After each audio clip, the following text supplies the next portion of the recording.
కృష్ణానదికి వరదలు వచ్చిన వెంటనే బుడమేరు పొంగిన వెంటనే ఇది మన ధవళేశ్వరం కానీ లేదంటే ఇక్కడ మనకి ఏలేరు కానీ ఇవి కూడా నీటి మట్టాలు పెరుగుతూ ఉన్నాయి. సో వెంటనే శుద్ధగడ్డ కాలం నుంచి నీళ్ళు వచ్చేస్తాయి, ముంపు ప్రాంతాలకు వచ్చేస్తాయి. వీటి మీద ఎప్పటికప్పుడు కలెక్టర్ షణ్మోహన్ గారితో కూడా మాట్లాడడం జరిగింది. ఇది 2వ తారీఖు 3వ తారీఖు నుంచి మాట్లాడుతూనే ఉన్నాం, డేంజర్ లెవెల్స్ లేవని. ఒకసారి అంతకుముందు కూడా జరిగితే ఫస్ట్ లెవెల్ వార్నింగ్ ఇచ్చాం, మళ్ళీ తగ్గిపోయిందని చెప్పారు.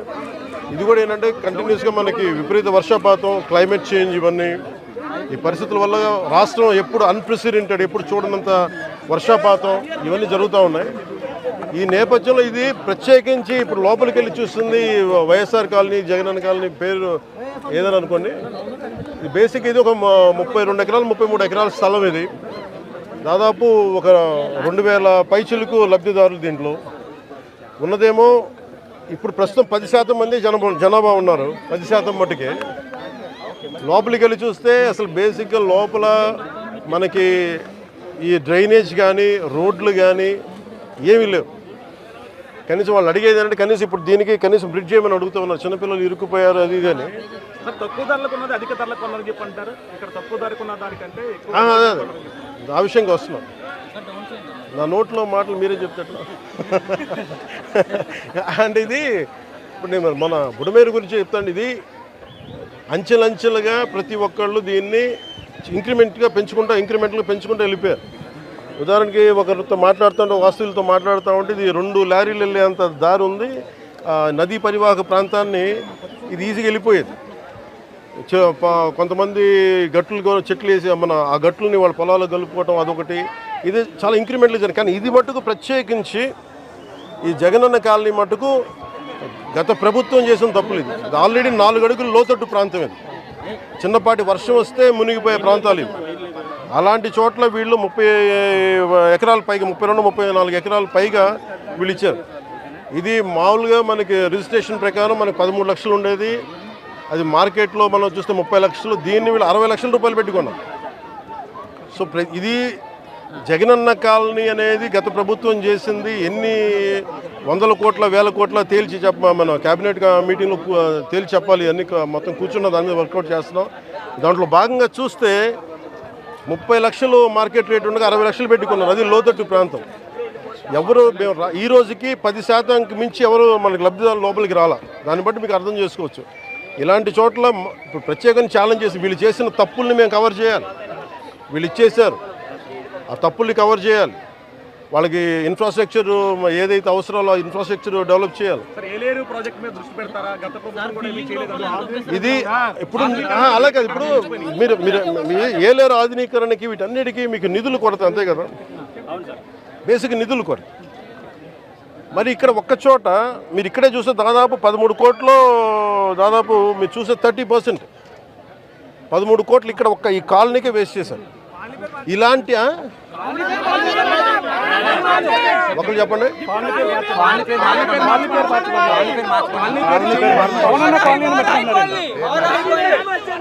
ఇది కాలనీ పేరు మార్చుకోవడం అంటే మీరందరూ కోరుకొని అలాగే మీరందరూ కోరుకొని ఒక నిమిషం కాలనీల పేర్లు ఎందుకు నాయకుల పేర్లు ఉండకూడదు చెప్తా.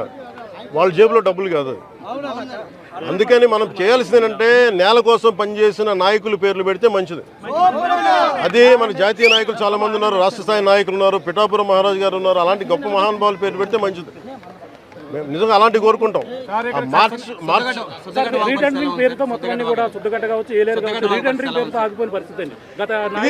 ఇప్పుడు మీకు డబ్బు పరిమితమైన డబ్బే ఉంటుంది. ఉత్తరాంధ్ర కూడా వెళ్ళినప్పుడు ఈ ఇళ్ల కాలనీ పట్టాల పేర్ల మీద ఎంత దోపిడీ జరిగిందో మీ అందరికీ తెలుసు. అదే అన్నాను, మడడువులు ఇచ్చారు, మడడువులు ఆవు భూములు, వీటన్నిటి మీద ఒక లెక్క నీకు తేల్చాల్సి ఉంది. ఇప్పుడు క్లాసిక్గా మీరు చూస్తే మీకు అర్థమవుతా ఉంది డబ్బు ఎలా దుర్వినియోగం జరిగింది. ఈ డబ్బు దుర్వినియోగం ఆపగలిగితే ఈ ఆధునీకరణ పనులని జరుగుతాయి. మేము దాన్ని మనస్ఫూర్తిగా నమ్ముతున్నాం. అంటే ఇది నేను ముందు నుంచి కూడా అధికారుల సంసిద్ధత ఎలా ఉంది, ఏ స్థాయిలో ఉంది అనేది ఫస్ట్ నేను ముందు నుంచి ఫోన్లో మాట్లాడుతున్నాను. ఈరోజు వచ్చి మొత్తం చేశాను. అన్ని మనకి హెల్త్ క్యాంప్స్ కానీ వరద నీరు తగ్గగానే మనకి అంటువ్యాధులు వస్తాయి, దానికోసం చర్యలు ఏం తీసుకున్నారని కలెక్టర్ గారితో చెప్పినా కానీ చూడటం జరిగింది. ఖచ్చితంగా ఇలాంటి వాటికి ఇది రిపీటెడ్గా అయిపోయింది. లాస్ట్ 2-3 దశాబ్దాలకు ఇదే నడుస్తూ ఉంది. జనాభా పెరిగిపోయే కొద్దీ మనకి నష్ట తీవ్రత తెలుస్తూ ఉంటుంది. మనకి వ్యవసాయ భూమి వినియోగంలోకి వచ్చే కొద్దీ నష్టం తెలుస్తూ ఉంటుంది. దీని మీద ఇది ఒక్క పిఠాపురంకి సంబంధించి ఎక్కడెక్కడ ఇలాంటి పరిస్థితులు ఉన్నాయి వీటన్నిటి మీద సమగ్రంగా ఒక కమిటీ చేయాలి. మన ముఖ్యమంత్రి గారితో కూడా మాట్లాడుతున్నప్పుడు ఈ మాట మాట్లాడాము. దీని మీద అసలు టోటల్గా ఏమేమి ఉన్నాయి రాష్ట్రంలో ఎలాంటివన్నీ ఇది మొత్తం వరదలు తగ్గిన తర్వాత దీని మీద ఒక వెళ్ళి క్షేత్రస్థాయిలో పర్యటనలు జరిపి దాని మీద ఒక సమగ్రమైన నివేదికమని చెప్పి అధికారులని ఆల్రెడీ ఇన్స్ట్రక్ట్ చేశారు. ఇది ముఖ్యమంత్రి గారు ఇది వరద తగ్గుముఖం పట్టగానే దీన్ని ముందుకు తీసుకెళ్తాం. అంటే ఎంత ఇప్పుడు నష్టం కూర్చొని ఎంత అంచనా వేయలేము. అంటే మీరు చెప్తున్న ఒక లెక్క ఉంది, లేదా ఇంకొన్ని చోట్లేమో పత్తి కొంత పోయింది, మనకి వరి పోయింది, మన పత్తి దాదాపు 90 హెక్టార్లు పోయింది. మనకి దాదాపు 21 మండలాలు మన కాకినాడ జిల్లాలో 21 మండలాలు అనుకుంటా, దాదాపు 152 గ్రామాల్లో నష్టం జరిగింది. దాదాపు 8,206 మంది రైతులు నష్టపోయారు. సో వీటన్నిటిని చేస్తున్నా ముందు అంటే మీకు యాక్షన్ కావాలా? యాక్షన్ ఫిల్మ్ అంటే ఇది మనం హైడ్రా అలాంటి తీసుకోవడానికి మేమేం నమ్ముతామంటే చాలా మనం సమాజంలో ఉన్న ఎవరైతే ఎన్క్రోచ్మెంట్ తెలిసి చేయొచ్చు, తెలియక చేయొచ్చు, అందరి స్టేక్ భాగస్వాములతోటి మాట్లాడి కష్ట నష్టాలు ఏమున్నాయి ఇవన్నీ తెలియజేసిన తర్వాత వాళ్ళకి నోటీస్ ఇచ్చి వాళ్ళకి పునరావాసం చాలా వరకు చేసిన తర్వాత ముందుకెళ్ళాలనేది నా వ్యక్తిగత అభిప్రాయం. దీన్ని నేను సీఎం గారి దృష్టి కూడా తీసుకున్నాను. అలాగే అంటే మీకు ఈరోజు అంటే మీరు అన్నారు కదా మీరు ఏమేమి హ్యాండ్ చేస్తున్నాను, అలాగే అవసరమైన మెయిన్ వాళ్ళు అడుగుతున్నారు కనీసం గుంతలు పూడ్చమని అడుగుతాం. దానికి సంబంధించిన శాండ్ బ్యాగ్స్ రెడీగా అందుబాటులో ఉన్నాయి. అలాగే మనకి చెట్లు పడిపోయిన వెంటనే ఎలాంటి ఏదైనా జరిగిన రంపాలు కానీ రోడ్లపైన విరిగిపోయిన పడిన చెట్లు తీసివేయడానికి దానికి సంసిద్ధంగా ఉన్నాం.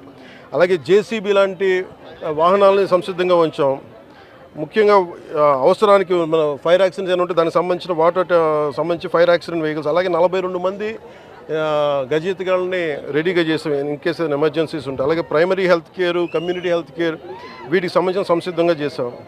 అలాగే గవర్నమెంట్ జనరల్ హాస్పిటల్లో కూడా డాక్టర్స్ని 24/7 అందుబాటులో ఉంచమని వారికి ఇన్స్ట్రక్షన్స్ ఇవ్వడం జరిగింది. అలాగే ముఖ్యంగా గర్భిణీ స్త్రీలు కానీ బాలింతలు కానీ ఎవరున్నా కానీ వాళ్ళని సురక్షిత ప్రాంతాలు తరలించే బాధ్యత కలెక్టర్ గారు దాన్ని పర్యవేక్షిస్తూ ఉన్నారు. అమెరికా లాంటి దేశాల్లో కూడా మీకు కూర్చోబెట్టి మియామి లాంటి చోట, ఫ్లోరిడా లాంటి చోట తుఫాన్లు వస్తే మొత్తం ఒక లక్షలాది మంది, వేలాది మంది నిరాశలు అయిపోతారు. Their advanced country. అలాంటిది మనకి నేను అడిగేది మేము ప్రభుత్వం తరపు నుంచి లేదంటే అధికారుల తరపు నుంచి సంసిద్ధంగా ఉన్నాం. అలాగే మేము కోరుకుంటుంది కూడా ప్రతి ఒక్కరు కూడా దీన్ని బాధ్యత తీసుకోవాలని, అలాగే వైసీపీ నాయకులకు కూడా విమర్శల కంటే కూడా మీరు వచ్చి ఆ రంగంలో దూకాలని నేను కోరుకుంటున్నాను. ఫైనల్ గా ఏలేరు జలాశయం అనేది ఇక్కడ చాలా ముఖ్యమైనది వరదాయిని మెట్టకి, అదే దుఃఖదాయనిగా మారుతుంది. దీని ఆధునీకరణకి నా కోరిక అదే. నేను ఎమ్మెల్యేగా ఉన్న లోపు దాన్ని కృష్ణానదికి వరదలు వచ్చిన వెంటనే, బుడమేరు పొంగిన వెంటనే ఇది మన ధవళేశ్వరం కానీ లేదంటే ఇక్కడ మనకి ఏలేరు కానీ ఇవి కూడా నీటి మట్టాలు పెరుగుతూ ఉన్నాయి. సో వెంటనే శుద్ధగడ్డ కాలం నుంచి నీళ్ళు వచ్చేస్తాయి, ముంపు ప్రాంతాలకు వచ్చేస్తాయి. వీటి మీద ఎప్పటికప్పుడు కలెక్టర్ షణ్మోహన్ గారితో కూడా మాట్లాడడం జరిగింది. ఇది 2వ తారీఖు 3వ తారీఖు నుంచి మాట్లాడుతూనే ఉన్నాం. డేంజర్ లెవెల్స్ లేవని ఒకసారి అంతకుముందు కూడా జరిగితే ఫస్ట్ లెవెల్ వార్నింగ్ ఇచ్చాం, మళ్ళీ తగ్గిపోయిందని చెప్పారు. ఇది కూడా ఏంటంటే కంటిన్యూస్గా మనకి విపరీత వర్షపాతం, క్లైమేట్ చేంజ్, ఇవన్నీ ఈ పరిస్థితుల వల్ల రాష్ట్రం ఎప్పుడు అన్ప్రెసిడెంటెడ్, ఎప్పుడు చూడనంత వర్షపాతం ఇవన్నీ జరుగుతూ ఉన్నాయి. ఈ నేపథ్యంలో ఇది ప్రత్యేకించి ఇప్పుడు లోపలికి వెళ్ళి చూస్తుంది వైఎస్ఆర్ కాలనీ, జగనన్న కాలనీ పేరు ఏదని అనుకోండి. ఇది బేసిక్ ఇది ఒక 32 ఎకరాలు 33 ఎకరాల స్థలం. ఇది దాదాపు ఒక 2000 పైచిలకు లబ్ధిదారులు. దీంట్లో ఉన్నదేమో ఇప్పుడు ప్రస్తుతం 10% మంది జనాభా ఉన్నారు. 10% మట్టుకే. లోపలికి వెళ్ళి చూస్తే అసలు బేసిక్గా లోపల మనకి ఈ డ్రైనేజ్ కానీ రోడ్లు కానీ ఏమీ లేవు. కనీసం వాళ్ళు అడిగేది అంటే కనీసం ఇప్పుడు దీనికి కనీసం బ్రిడ్జ్ చేయమని అడుగుతూ ఉన్నారు. చిన్నపిల్లలు ఇరుక్కుపోయారు అది ఇది అని. తక్కువ ధరలకు ఉన్నది అధిక ధరలకు ఉన్నది చెప్పంటారు. ఇక్కడ తక్కువ ధరకు ఉన్న దానికంటే అదే ఆ విషయంగా వస్తున్నాం. నా నోట్లో మాటలు మీరే చెప్తారు. అంటే ఇది ఇప్పుడు నేను మన బుడమేరు గురించి చెప్తాను. ఇది అంచెలంచెలుగా ప్రతి ఒక్కళ్ళు దీన్ని ఇంక్రిమెంట్గా పెంచుకుంటూ వెళ్ళిపోయారు. ఉదాహరణకి ఒకరితో మాట్లాడుతుంటే వాస్తువులతో మాట్లాడుతూ ఉంటే ఇది 2 లారీలు వెళ్ళేంత దారి ఉంది. నదీ పరివాహక ప్రాంతాన్ని ఇది ఈజీగా వెళ్ళిపోయేది. కొంతమంది గట్లు చెట్లు వేసి ఆ గట్లని వాళ్ళ పొలాలు కలుపుకోవటం అదొకటి. ఇది చాలా ఇంక్రిమెంట్లు జరిగింది. కానీ ఇది మట్టుకు ప్రత్యేకించి ఈ జగనన్న కాలనీ మట్టుకు గత ప్రభుత్వం చేసిన తప్పులు. ఇది ఆల్రెడీ 4 అడుగులు లోతట్టు ప్రాంతం. ఇది చిన్నపాటి వర్షం వస్తే మునిగిపోయే ప్రాంతాలు ఇవి. అలాంటి చోట్ల వీళ్ళు 30 ఎకరాల పైగా 32-34 ఎకరాల పైగా వీళ్ళు ఇచ్చారు. ఇది మామూలుగా మనకి రిజిస్ట్రేషన్ ప్రకారం మనకి 13 లక్షలు ఉండేది. అది మార్కెట్లో మనం చూస్తే 30 లక్షలు. దీన్ని వీళ్ళు 60 లక్షల రూపాయలు పెట్టుకున్నారు. సో ఇది జగనన్న కాలనీ అనేది గత ప్రభుత్వం చేసింది ఎన్ని వందల కోట్ల వేల కోట్ల తేల్చి మన క్యాబినెట్ మీటింగ్లో తేల్చి చెప్పాలి. అన్ని మొత్తం కూర్చున్న దాని మీద వర్కౌట్ చేస్తున్నాం. దాంట్లో భాగంగా చూస్తే 30 లక్షలు మార్కెట్ రేట్ ఉండగా 60 లక్షలు పెట్టుకున్నారు. అది లోతట్టు ప్రాంతం. ఎవరు ఈ రోజుకి 10% మించి ఎవరు మనకి లబ్ధిదారులు లోపలికి రాలా. దాన్ని బట్టి మీకు అర్థం చేసుకోవచ్చు. ఇలాంటి చోట్ల ఇప్పుడు ప్రత్యేకంగా ఛాలెంజ్ చేసి వీళ్ళు చేసిన తప్పుల్ని మేము కవర్ చేయాలి. వీళ్ళు ఇచ్చేసారు, ఆ తప్పుల్ని కవర్ చేయాలి. వాళ్ళకి ఇన్ఫ్రాస్ట్రక్చర్ ఏదైతే అవసరాలో ఆ ఇన్ఫ్రాస్ట్రక్చర్ డెవలప్ చేయాలి. ఇది ఇప్పుడు అలా కాదు. ఇప్పుడు మీరు ఏలేరు ఆధునీకరణకి వీటన్నిటికీ మీకు నిధులు కొరత, అంతే కదా, బేసిక్ నిధులు కొరత. మరి ఇక్కడ ఒక్క చోట మీరు ఇక్కడే చూస్తే దాదాపు 13 కోట్లు, దాదాపు మీరు చూసే 30%, 13 కోట్లు ఇక్కడ ఒక్క ఈ కాలనీకే వేస్ట్ చేశారు. ఇలాంటి ఒకరు చెప్పండి.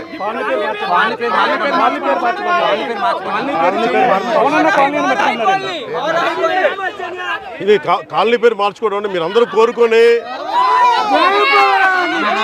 అలాగే మీరందరూ కోరుకొని ఒక నిమిషం కాలనీల పేర్లు ఎందుకు నాయకుల పేర్లు ఉండకూడదు చెప్తా. వాళ్ళ జేబులో డబ్బులు కాదు. అందుకని మనం చేయాల్సింది ఏంటంటే నేల కోసం పనిచేసిన నాయకుల పేర్లు పెడితే మంచిది. అదే మన జాతీయ నాయకులు చాలా మంది ఉన్నారు, రాష్ట్ర స్థాయి నాయకులు ఉన్నారు, పిఠాపురం మహారాజు గారు ఉన్నారు. అలాంటి గొప్ప మహానుభావుల పేర్లు పెడితే మంచిది. మేము నిజంగా అలాంటివి కోరుకుంటాం.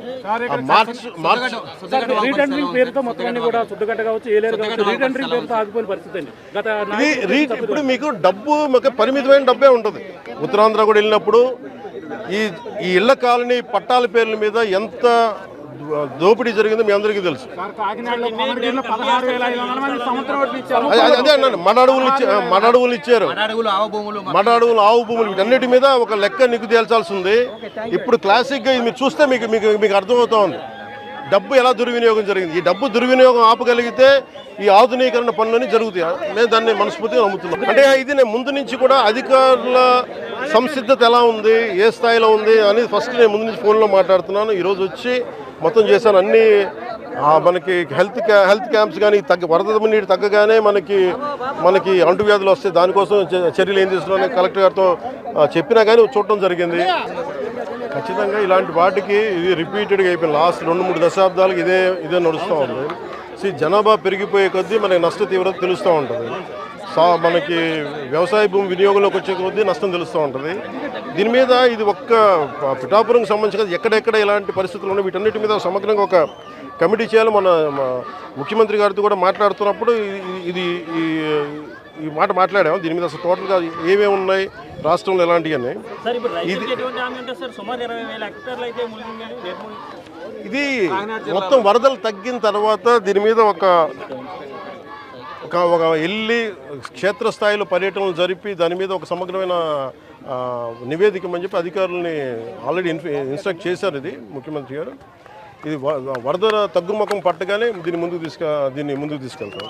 అంటే ఎంత ఇప్పుడు నష్టం కూర్చొని ఎంత అంచనా వేయలేము. అంటే మీరు చెప్తున్న ఒక లెక్క ఉంది, లేదా ఇంకొన్ని చోట్లేమో పత్తి కొంత పోయింది, మనకి వరి పోయింది. మన పత్తి దాదాపు 90 హెక్టార్లు పోయింది. మనకి దాదాపు 21 మండలాలు ఒక మన కాకినాడ జిల్లాలో 21 మండలాలు అనుకుంటా, దాదాపు 152 గ్రామాల్లో నష్టం జరిగింది. దాదాపు 8,206 మంది రైతులు నష్టపోయారు దీనివల్ల. సో వీటన్నిటిని చేస్తున్న ముందు అంటే మీకు యాక్షన్ కావాలా? యాక్షన్ ఫిల్మ్ అంటే ఇది మనం హైడ్రా అలాంటి తీసుకోవడానికి మేమేం నమ్ముతామంటే, చాలా మనం సమాజంలో ఉన్న ఎవరైతే ఎన్క్రోచ్మెంట్ తెలిసి చేయొచ్చు, తెలియక చేయొచ్చు, అందరి భాగస్వాములతోటి మాట్లాడి కష్ట నష్టాలు ఏమున్నాయి ఇవన్నీ తెలియజేసిన తర్వాత వాళ్ళకి నోటీస్ ఇచ్చి వాళ్ళకి పునరావాసం చాలా వరకు చేసిన తర్వాత ముందుకెళ్ళాలనేది నా వ్యక్తిగత అభిప్రాయం. దీన్నే నేను సీఎం గారి దృష్టి కూడా తీసుకున్నాను. అలాగే అంటే మీకు ఈరోజు మీరు అన్నారు కదా, మీరు ఏమేమి హ్యాండ్ చేస్తున్నాను, అలాగే అవసరమైన మెయిన్ వాళ్ళు అడుగుతున్నారు, కనీసం గుంతలు పూడ్చమని అడుగుతాం. దానికి సంబంధించిన శాండ్ బ్యాగ్స్ రెడీగా అందుబాటులో ఉన్నాయి. అలాగే మనకి చెట్లు పడిపోయిన వెంటనే ఎలాంటి ఏదైనా జరిగిన రంపాలు కానీ రోడ్లపైన పడిన చెట్లు తీసివేయడానికి దానికి సంసిద్ధంగా ఉన్నాం. అలాగే జేసీబీ లాంటి వాహనాలని సంసిద్ధంగా ఉంచాం. ముఖ్యంగా అవసరానికి మన ఫైర్ యాక్సిడెంట్స్ ఏమైనా ఉంటే దానికి సంబంధించి ఫైర్ యాక్సిడెంట్ వెహికల్స్, అలాగే 42 మంది గజయితగాళ్ళని రెడీగా చేసాం ఇన్ కేసు ఎమర్జెన్సీస్ ఉంటాయి. అలాగే primary health care, community health care వీటికి సంబంధించిన సంసిద్ధంగా చేసాం. అలాగే గవర్నమెంట్ జనరల్ హాస్పిటల్లో కూడా డాక్టర్స్ని 24/7 అందుబాటులో ఉంచమని వారికి ఇన్స్ట్రక్షన్స్ ఇవ్వడం జరిగింది. అలాగే ముఖ్యంగా గర్భిణీ స్త్రీలు కానీ బాలింతలు కానీ ఎవరున్నా కానీ వాళ్ళని సురక్షిత ప్రాంతాలు. కృష్ణానదికి వరదలు వచ్చిన వెంటనే, బుడమేరు పొంగిన వెంటనే